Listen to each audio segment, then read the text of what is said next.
let's now take more examples, and this time we take cyclopentadiene, and we see what ions can be made from that, and how can we apply the aromaticity criteria, if you like, or this concept of aromaticity on them. In other words, whether they will be aromatic or not. So this is the structure of cyclopentadiene itself. Of course, as we learned before, is not aromatic.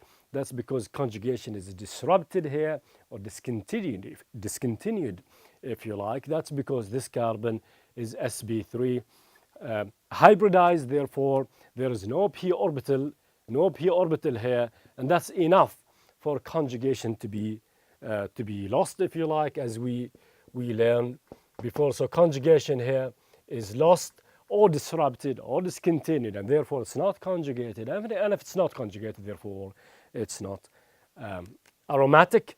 So itself is not it's anti-aromatic or not aromatic. But what ions can be made from cyclopentadiene? Let's draw the carbanion, the carbocation, and the radical, as we did with cyclopropene before. This is the carbanion that can be made from cyclopentadiene. This is the carbocation, and this is the corresponding radical.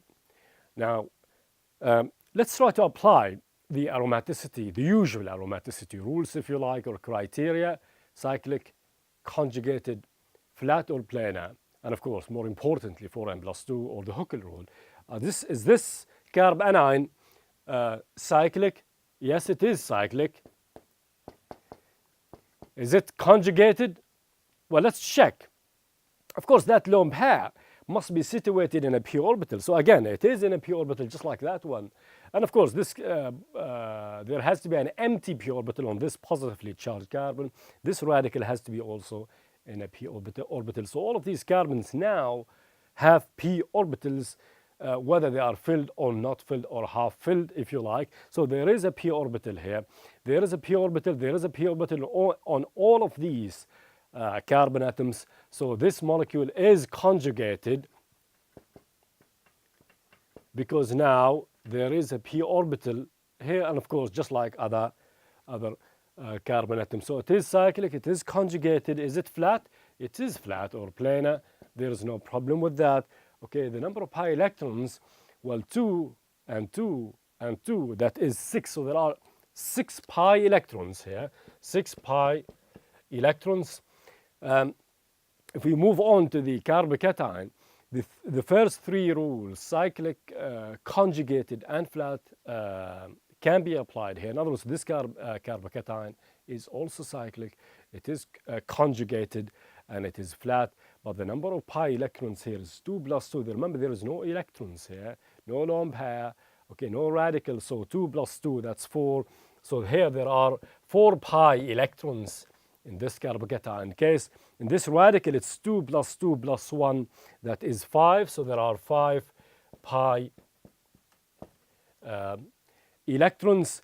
So which of these numbers, 6, 4, or 5, is actually within, if you like, or in accordance with the 4n plus 2? We could write the 4n plus 2 numbers again. So remember, that's 4n plus 2. If n equal to 0, the number of pi electrons is 2. If n is 1, the number of pi electrons is 6. If n equal to 2, that's 10, and then 14.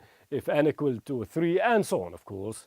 So these are the Huckel numbers, if you like, the 4n plus 2 numbers. So where is 6? This is 6 pi electrons. Is 6 one of these? The answer is yes. So therefore, this carbanion is actually aromatic. So this is aromatic because not only it has fulfilled or satisfied the first 3 requirements, cyclic, conjugated, and flat, the number of pi electrons in the carbanion is in accordance with 4n plus 2. So this entitles that, fulfilling that requirement, if you like, the last one or the 4th one, entitles this carbanion to be aromatic.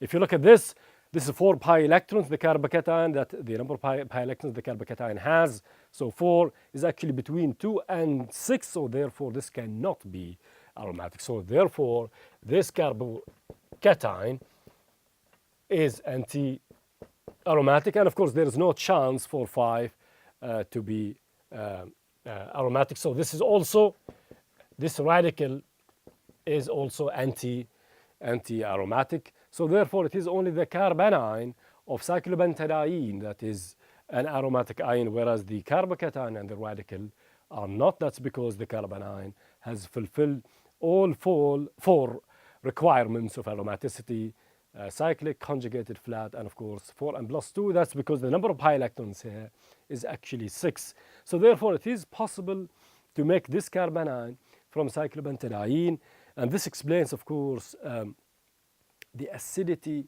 of cyclopentadiene on this position. The pKa here is actually about 16 of cyclopentadiene on that carbon, so it's quite acidic. It's quite acidic, just as acidic actually as alcohols or water.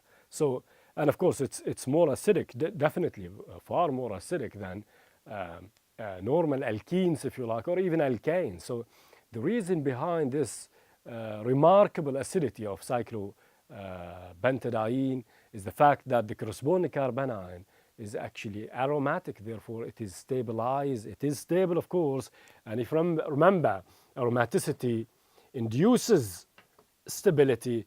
So if an ion or if a molecule is aromatic, it is of course stable. So this carbanion is stable. That's because it's aromatic. So this reaction is very likely to go. And that's exactly why cyclopentadiene is acidic. That's because the resultant carbanion is stabilized because it is aromatic. And again, it is aromatic because it has fulfilled the basic 4 requirements: cyclic, conjugated, flat, and 4n+2, because it has now 6 pi electrons as a result of this, if you like, acid-base reaction, because one of these hydrogen can be lost to a base, of course, in order to make the corresponding carbanion.